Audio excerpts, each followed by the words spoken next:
The following tutorials are provided as is with no guarantees. Tutorial author will not take any responsibility for issues that may occur when using tutorial code. Well guys, welcome back. Another day, another tutorial. Today we're going to be working on Solana instructions. What we will do is we will write our program in such a way that it can handle multiple instructions based on the data input that it receives. So let's get started with it. I'm already in the directory of where our project is, and I'm going to open my VS Code. So this is my host VS Code. Now I'm going to start up the Docker container as well.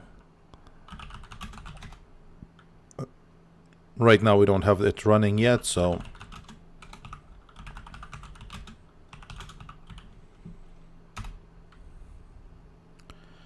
the container is now started. Here it is. Now let's go back into our VS Code, and we need to do some changes here. I will rename this Hello World into Hello Instruction. I will delete the dist.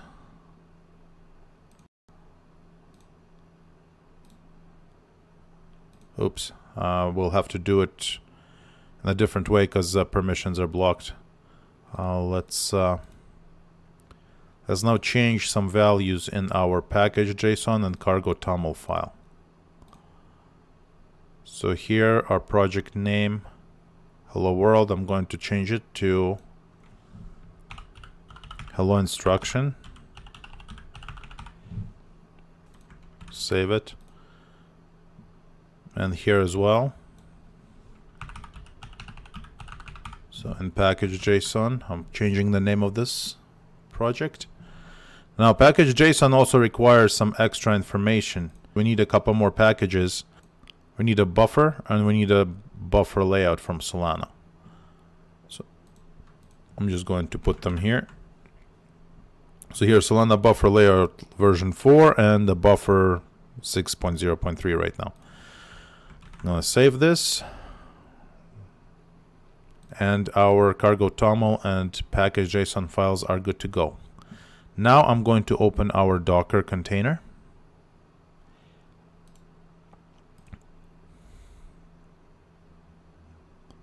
I'm opening our Docker container VS Code. I'm going to go to Solana tutorials, Hello Instruction, and click OK. Seems to have a problem. App dev, Solana tutorials, Hello Instruction. Okay. Oh, it's this examples thing. We don't need that. Now here inside the Docker container, I can actually delete the dist. And now I also need to open source specifically connected to the Rust as well. So I'm going to open one more folder, add one more folder to the workspace. Go into source, Rust, and open this one.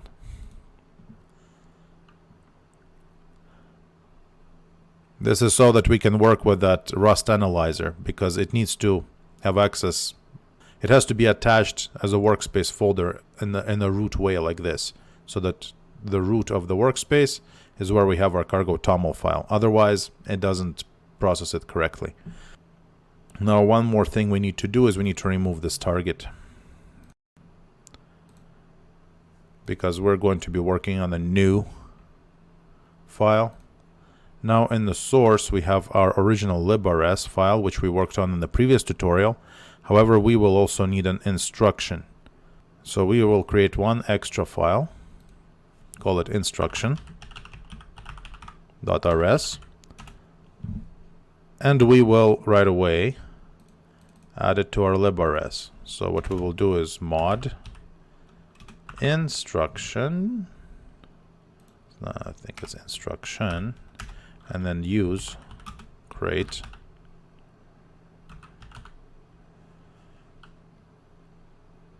Just give it a moment to finish Rust Analyzer processing. And once it's done, we will be able to get some extra help from the Rust extension.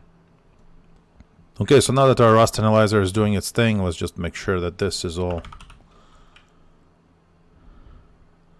working. Instruction.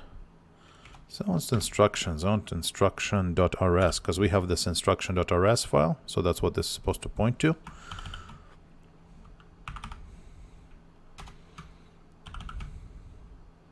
Well, we will actually have to add something here first. Okay, so let's save this and start creating our instruction file. What we need in our instruction file is to do a few imports here. So I'm going to do use std convert, oops, not counter, convert try into. This one still seems to be processing. Oh well. Let's just continue importing stuff. Use Solana program. And then we'll need program error and program error. Now, next part that we need is we actually need to create our enum. So since we're working with the U32 number, we're going to do pub enum instruction, and then the actions that we're going to be doing using this enum. So increment, then we're going to do decrement, and then we're going to do set value. And for set value, since this isn't just a signal but it actually passes data, we need to set what type of data we're sending, so it's going to be a U32 integer, unsigned. One thing we should also add is if we want to print our enum, since it's not a basic type, we will do derive, and we will add a debug in here. So deriving a debug trait allows us to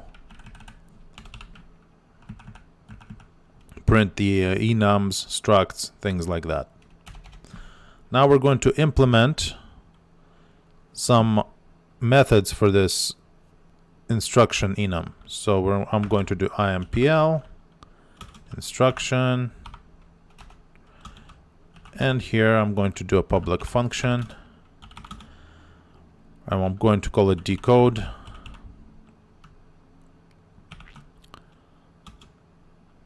The decode is based off of this instruction data that we have here.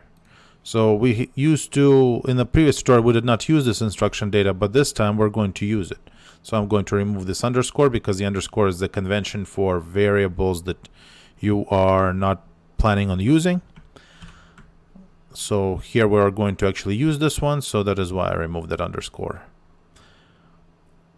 Now, in the decode, you can see here in our instruction data we have an array of U8s, right? A reference to the array of U8s. U8s, like array of bytes, basically. And here in the decode, we actually need to do the input of these bytes. So I'm going to do input, and then I'm going to do a reference to the array of U8s. The response that is going to return to us, this function, is going to be a result. If you studied Rust, you should know that Rust does not have null values. So Rust returns generally a result, which is either returns an OK if everything went well, or error, ERR, if it failed. So for now, we're going to return the result of self. So self meaning the enum. And if there is an issue, we're going to return a program error.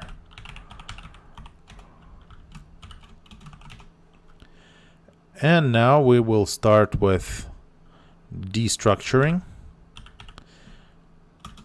of two items. We need an instruction and a data.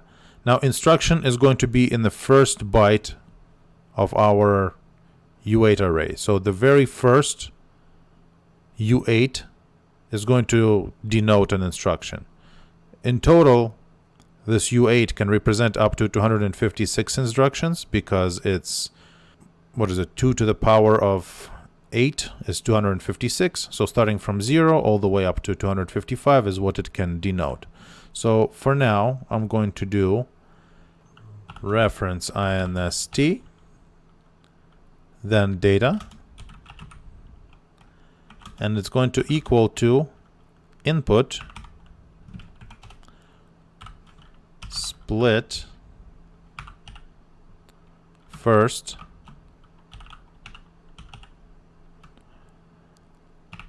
splits the first element of the array. So it will split off the very first value in our data array, right? The first byte of all this thing. And then what it returns us an option. An option is also an enum. But what we need to do with this one is to say an OK OR, because we need a result.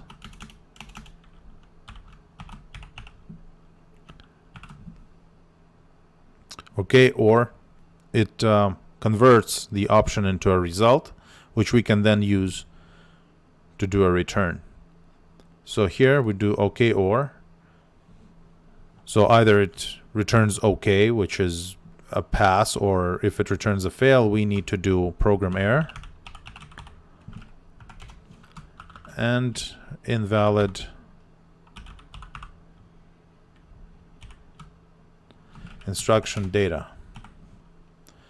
Now, since this returns a result, what we can do is we can unwrap this result using a question mark. So a question mark will return a value if the result value was OK. If it was not, it will panic the code. So this is done here. Now in these two parts we have our instruction sitting in this U8 here, and the remainder of the data sitting in this data variable here. Next, what we need to do, we need to match the value of this instruction using match statement. So what we do is match, and then we do inst for our instruction, and we're going to check what it is. This is an arbitrary value, but when we send our instructions, we're going to use 0 for increment, 2 for decrement, and 0 for increment, 1 for decrement, and 2 for set value. So I'm going to do 0, and 0 will be return OK. Don't forget that we're returning a result here, right? Doing OK, and we're returning our enum. Instruction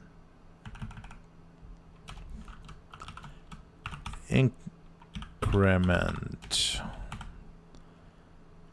There we go. Then for 1, we need to return an OK with instruction decrement.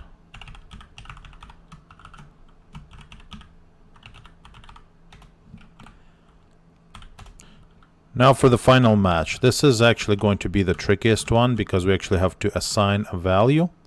So first things first, we need to make sure that this data is 4 bytes long. We need exactly 32 bits of data because we're going to be assigning it to an unsigned 32 value. So let's do this first. Let's make sure that our length of our remaining data is 4 bytes long. So I'm going to do is if data length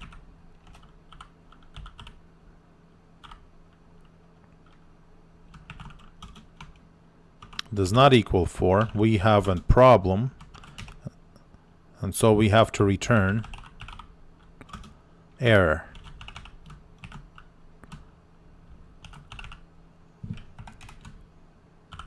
Of invalid instruction data. On the other hand, if this works fine, what we need to do, we need to convert this data value into a result for us to use in our next match statement to check whether it actually decodes it into a proper value. So let's go ahead and do that. What I'm going to do is let v equal data,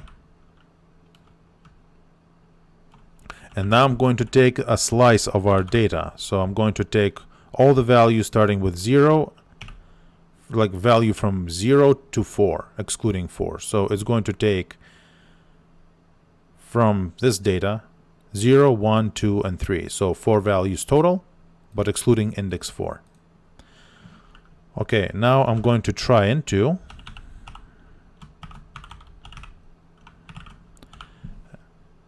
and this will try converting it into a particular value. Now the value actually needs to be assigned in our type here on the variable itself that we're assigning it to. As you can see right now, it says result unknown unknown.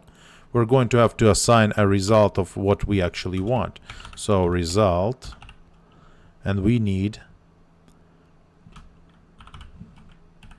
this result to be an array of U8s, 4 in total, and the other one is we're just going to put an underscore. Now the next part is to actually match this result and either get the U32 value or return an error. So let's go ahead and do this. So we're going to match v, and now we're going to do if it is okay, and the value I represents this one right here. What we need to do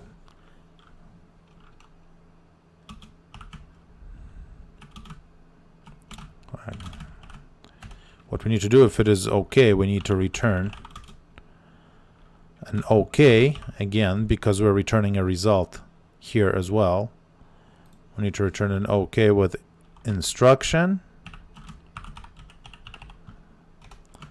and here we do set value,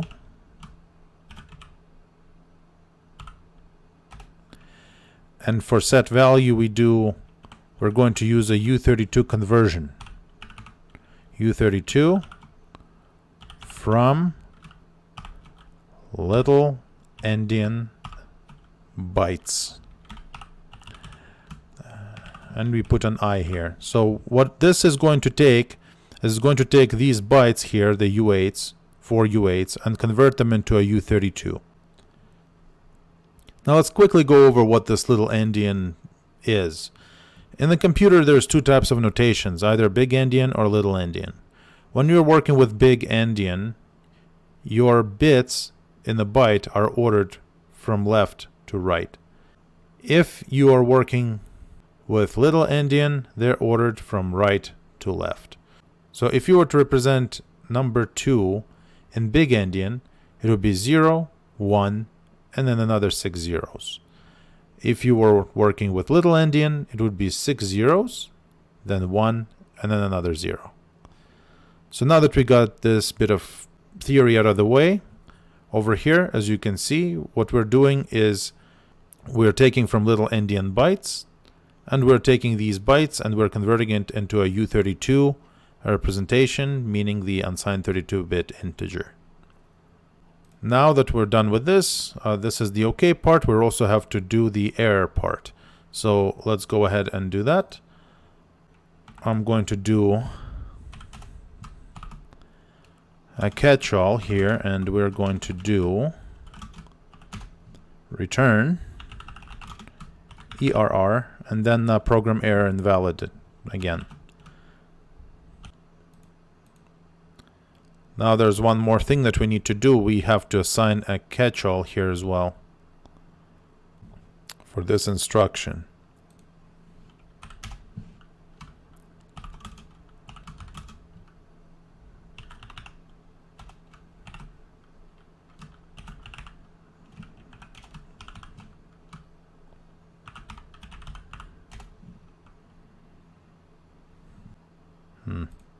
Looks like I have a bit of an issue happening here. Okay, there we go. Just a semicolon here. Oops. I put it too far.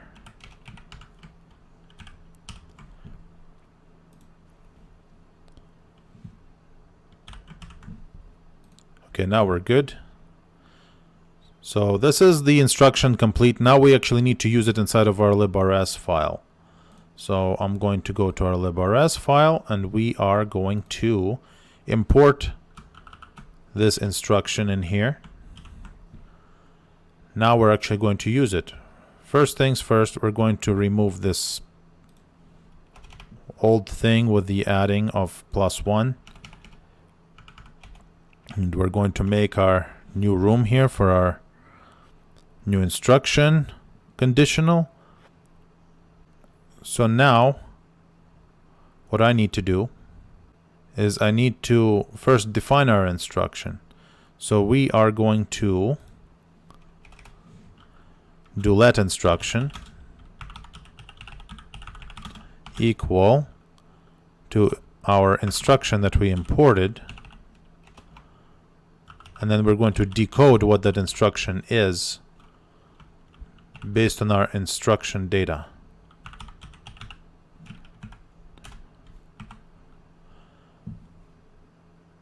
Now when we're doing a decode, it returns a result, which means we can add this question mark here, so that if the result is an OK, it will take it and place it into the instruction. If the result is an error, the code will panic.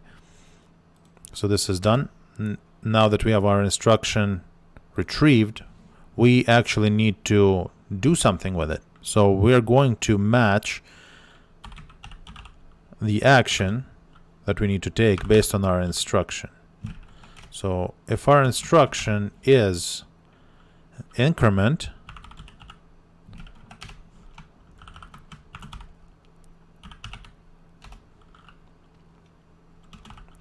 what we're going to do is we're going to increment our greeting account.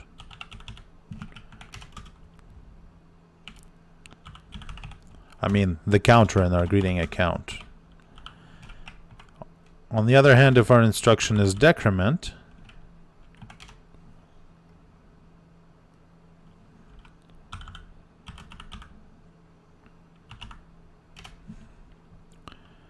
we will decrement. Actually, not really. What we're going to do is we're first going to check what our value is right now. If greeting account counter is greater than 1, greater than 0, we can do a decrement. We can do a decrement here. So I'm just going to copy this, paste it here, and decrement. Else, we will do a custom panic. It will panic anyway if I didn't add this check, but I just want to do a custom one.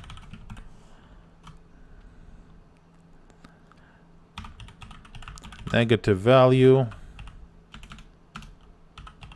not allowed for an unsigned variable. Okay, so negative value not allowed for an unsigned variable. This is because we are using a U32, which is an unsigned 32, meaning that it cannot be negative, it can only be positive. So if our counter is 0 and we do a decrement, that is not allowed, and the code will panic anyway. But here we just added our own custom panic just for tutorial purpose. Now what is next is we have one more condition to match. This is when we set.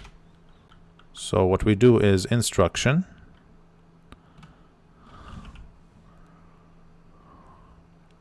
Oops, actually it looks like I did something wrong here. This is more correct here.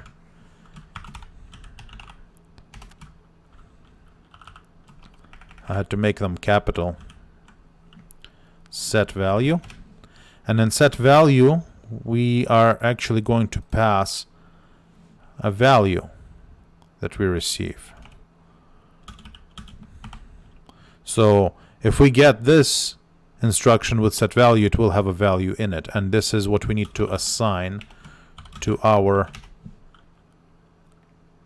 greeting account counter.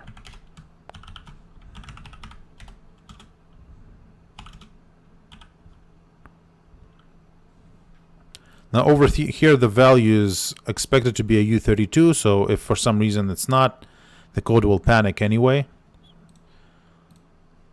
So this is done. Okay, now that we are done writing our smart contract, which let me see, what is this? Looks like I'm having a bit of an issue here.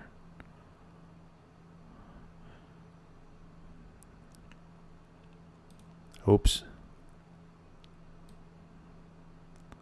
Am I having a mistype something?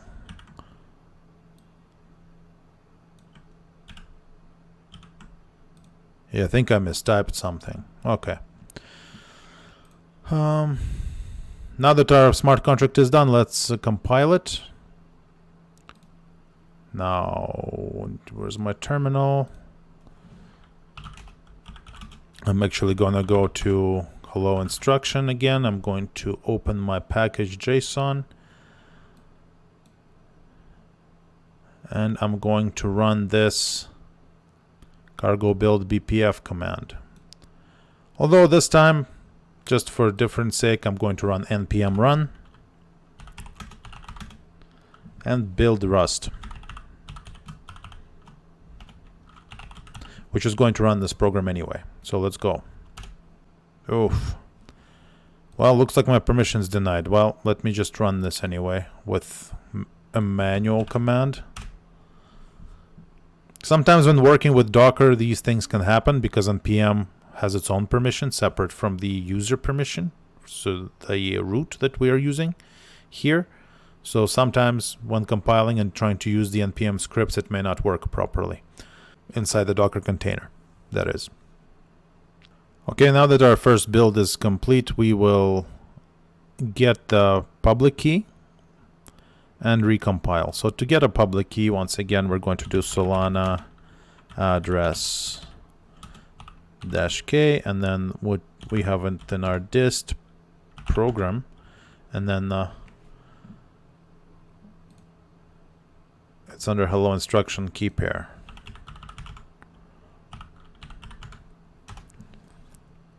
So here is our public key. What we will do is we will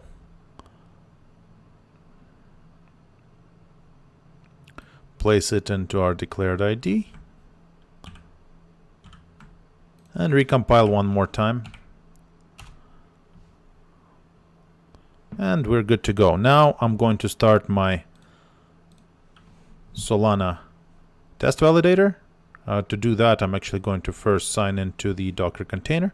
So docker exec ti solana devenv bin bash. This time we're just going to use the validator's wallet because it's already funded. So we're not going to spend too much time. Let me just list if we have anything in the test ledger this time. Yes, we do. So I'm just going to delete all this. rmrf test ledger star. I don't want to remove the test ledger directory itself, just the contents of it. So enter it. Now our blockchain is going to be empty. So we're going to start from scratch once again. Now I'm going to run test validator.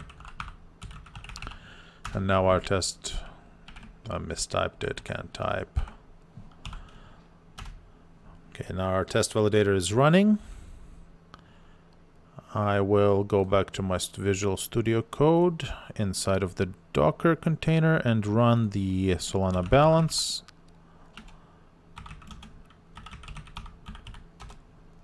So I have plenty of Sol on my validator wallet.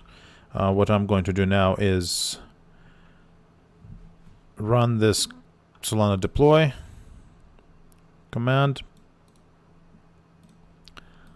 and deploy our program to the network.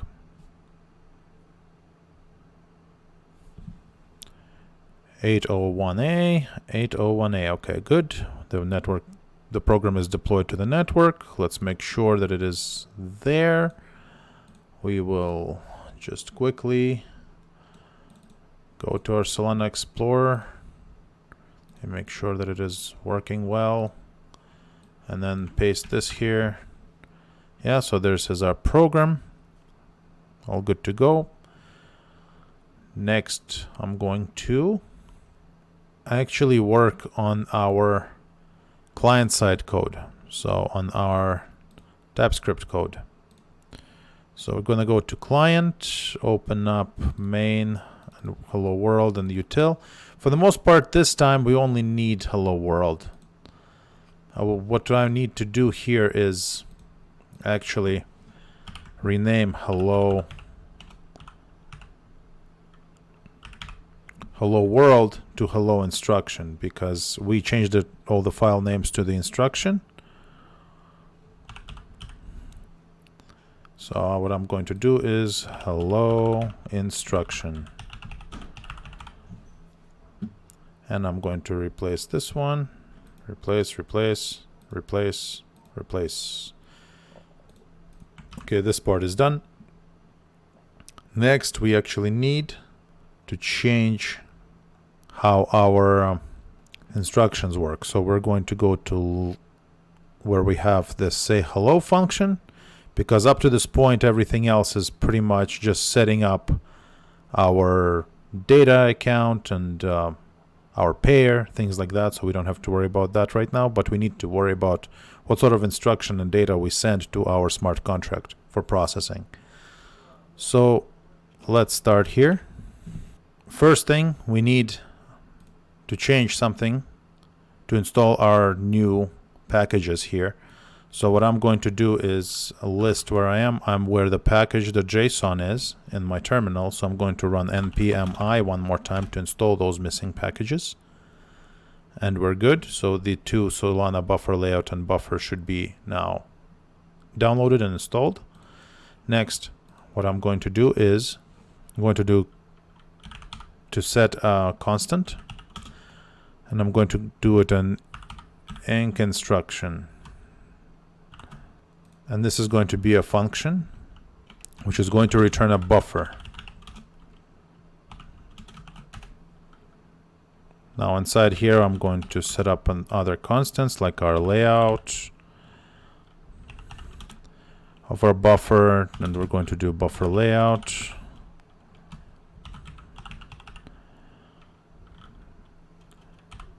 Struct. And now we're going to define what the struct is. Buffer layout U8 instruction.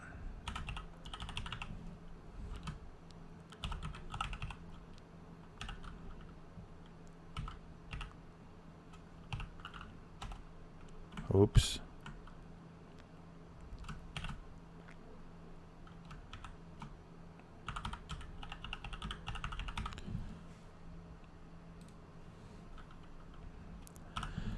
Now, the reason why this is all red is we actually need an interface. This buffer layout thing needs to know what the data looks like. So we're going to quickly define an interface. And it's going to be called INS interface, which is an instruction interface.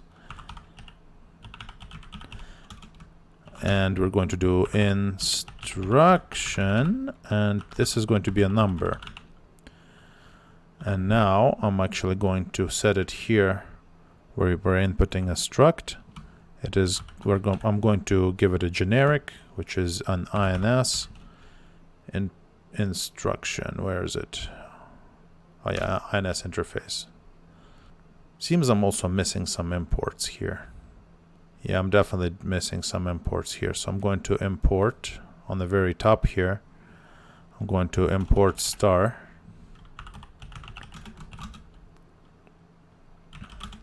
As buffer layout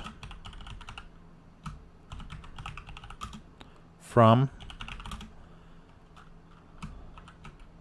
Solana buffer layout. There we go. And I also need a buffer, so import buffer from buffer. Okay, now we're good. Let's see, why is this red still? Oops. It's because I didn't mark it properly. All right, there we go. Now it's still red because I'm not returning buffer yet.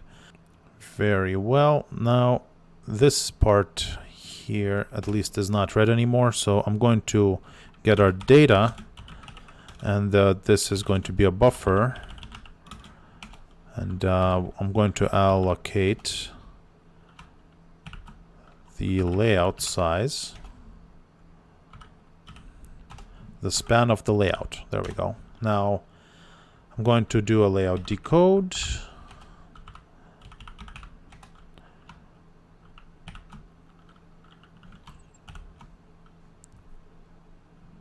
We're doing an instruction.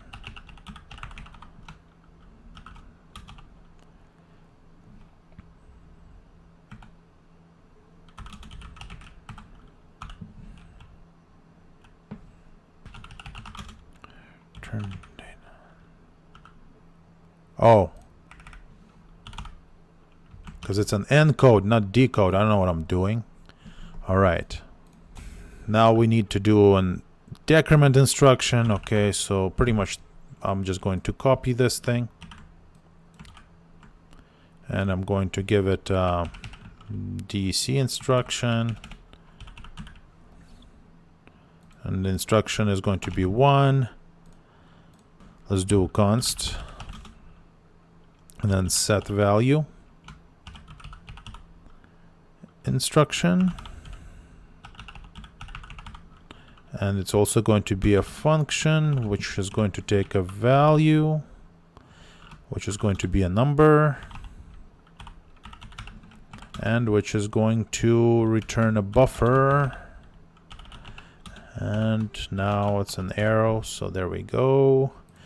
What we need to do next is to do the layout.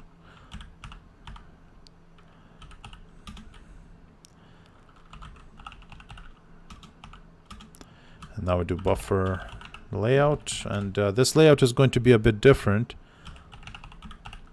We actually need to create another interface. So what I'm going to do is I'm going to create an interface which is going to be called INS value interface,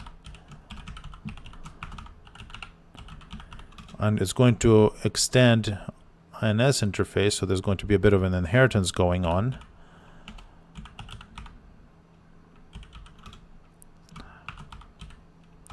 And then we are going to do a value, which is going to be a number as well, because this is going to be our U32. And now in this struct, we are going to define it here. So it's going to be an INS value interface. And here we will define our what our configuration is. So we're going to do this array here and then buffer layout. One of them is going to be a U8, obviously, and it's going to be our instruction. And the other one is going to be our U32, which is going to be our value.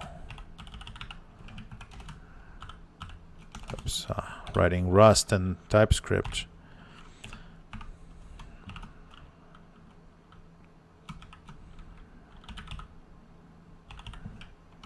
Okay, so now we're actually going to be passing value here, and next we're actually going to define what it is. Const data, and I'm going to put here buffer allocate.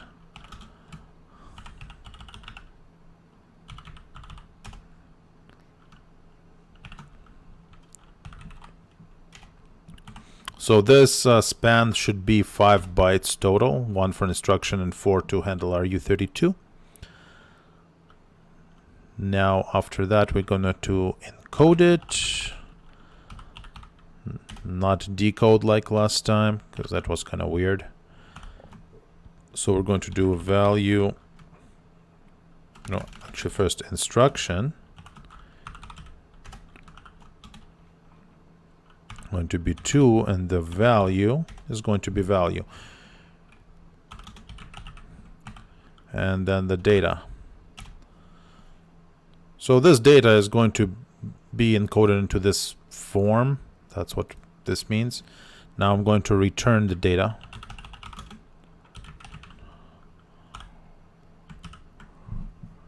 And we're good. The last part is to tell in the say hello area what exactly we want to do. So here all the time we're doing the same thing over and over again.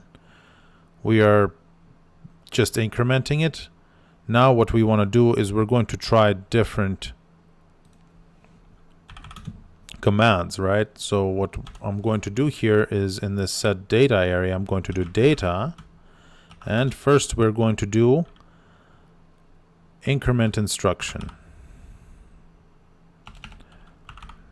inc instruction, right? And then we're going to try a decrement instruction and set value. So now that we have this sitting here, let's open, our validator is running. Let's open one more. Let's sign into one more of them so that we can have Solana logs as well.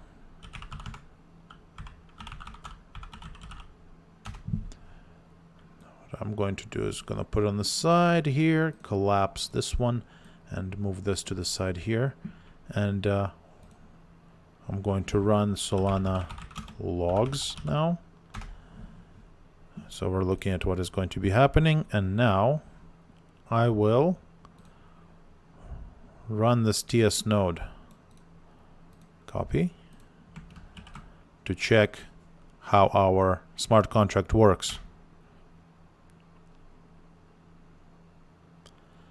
So as you can see right here, we've incremented, has been greeted 1 time. So let's increment it one more time.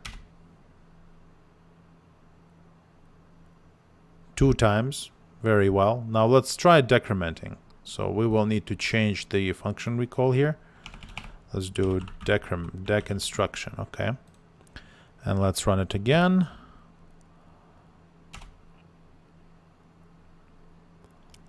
So greeted 1 times. Let's do it another couple of times because I want to show you something. 0 times. And now let's do one more. And ta-da! Panic. And there we go. This is what we did right here. See, negative value not allowed for an unsigned variable. This is the error that we posted for panic, because if the value is less than 0 for unsigned integer, it will panic anyway. And this right here, where was it? This right here, we made our own, basically, right here. Okay, let's try and set value instead.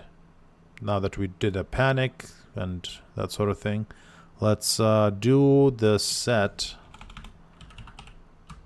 value. Or was it set value? Okay, it needs a value. So let's do 32. And now let's run it and see what will happen now.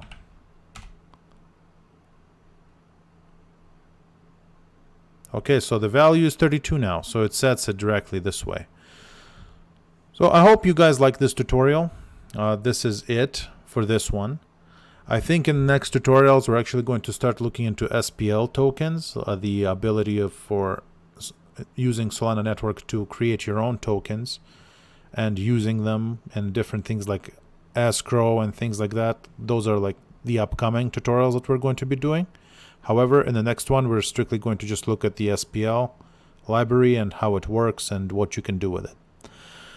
Okay, thank you very much. Don't forget to like, follow, and subscribe. Share the videos with other people, and I will see you guys next time. Have a good one. Bye-bye.